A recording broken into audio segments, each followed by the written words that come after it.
The WWC, what the world is watching. Had a few questions now come in regards to how long do I play? How long am I up at night? How long am I on during the day? What time do I start? How am I making time for all the events? What do I do when I have family obligations and stuff? And for the war, am I able to make every single war, or should I make every single war? This is a very touchy subject when we get into Last War in regards to how long somebody should really be on, the type of commitment you should be giving to an actual entertaining game for you, and really when does it cross the line as far as, are you on too much? Are you playing too much? And are you prioritizing the game over other things? So let's get into it. 600 plus days of Last War grinding, battle spawn, lessons learned, strategies mastered. When we talk, you level up. Welcome to the Warzone Wrecking Crew. Welcome everybody into the WWC QB18 here. Subject tonight is, how long do you need to be online in order to be successful in Last War? Comment came in asking me the question about the amount of time spent in Last War, right? And really, when you start playing the game early on, you really fall in love with the game. You're either going to fall in love with the game or you're not going to fall in love with the game. Let's talk about the people who fall in love with the game. You want to spend, the game pulls you along. You can see all the things you can complete, right? The longer you on, it's all time based. So you're waiting, doing things, collecting resources. You start going out, killing zombies or actual people.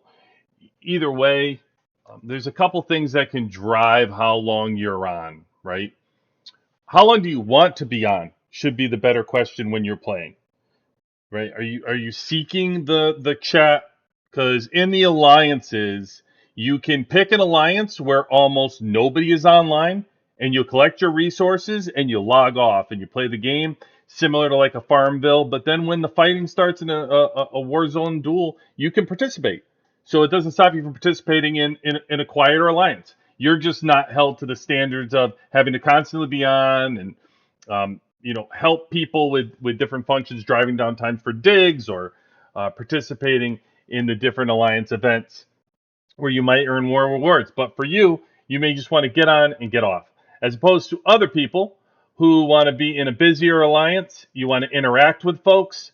You want to get to know people. You want to be on the chat for a while. You want to earn your rewards. You want to grow faster. You're going to do that with a bigger alliance. Bigger alliances come with mandatory things, though. Like, you're going to have to pull your weight in regards to verses, and people enjoy when people are on chatting. So if you just disappear and you're not there, I don't know, like, you may be near the bottom of the totem pole because nobody knows who you are.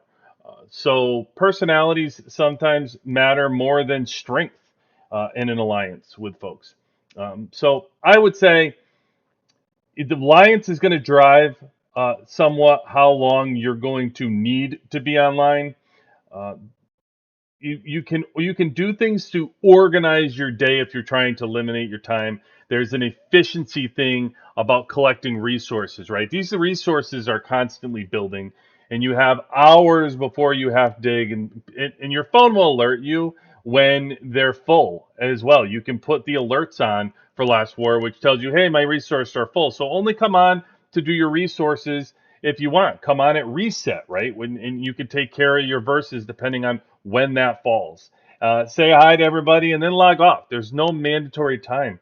I would say don't get burnt out is the number one thing. The game is a grind. I've been playing it for over 600 days. And some days you're able to play a lot and other days you're not. And when your alliance needs you, sometimes you can't be there. And you say, hey, listen, guys, I had this going on and that going on. And if you're usually there and you can't miss, your alliance knows what's going on. It's more for yourself that you feel bad for the people that you've been playing with for a long time, right? That might be counting on you. So it's all good.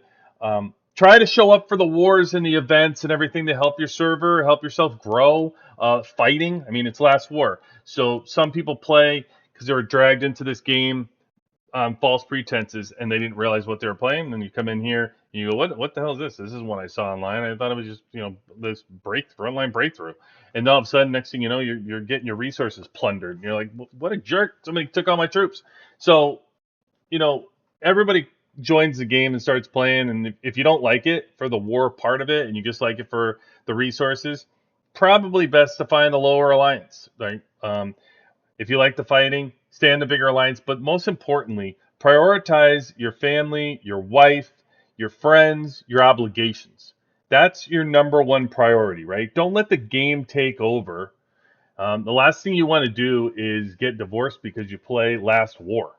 So prioritize the things that are important in life, and then play the game on the side. The game should be secondary, right? So if you could only make one war or two wars a month, then so be it, because you got to help your kids with their homework, or whatever the priority is. Make sure it is that you have.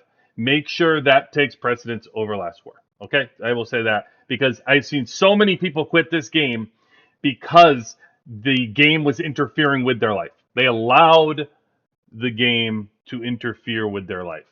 So don't let that happen to you. Be weary. Don't be, no matter how good you are, no matter how strong you are in the game, if you do not want to have a large time commitment to the game and you have those obligations, then don't be an R5 or an R4. Don't, because the Alliance needs those people that are going to be online a lot and that are going to give them advice, be able to talk to them, help them, guide them in an Alliance and build it. Don't be an R5 and R4 if you're not ready for the responsibility that comes with it and the time commitment. All right. And lastly, I'll just say the game is designed to have you be on all the time. It wants you to get addicted. That's the point for the game developers. They want you to have to be on here all the time. So I will say the things like the resources and everything else are designed to pull you back in. You have to have the self-control to just come in and get your resource and get out. Right? You have to do that for yourself. The game is designed to addict you. Right? So that's what I'll say as far as time commitment in the game. Everybody is different. This game is designed where you can play it with for only 1 hour a day, or you can play it for 12 hours a day. It's up to you. The season is more demanding than off season. I will say that. Everybody knows in season, man, the beginning of that season is a grind. Everybody knows you got to be on and do a big time commitment there. But otherwise, just make sure you're prioritizing right. That is all. QB18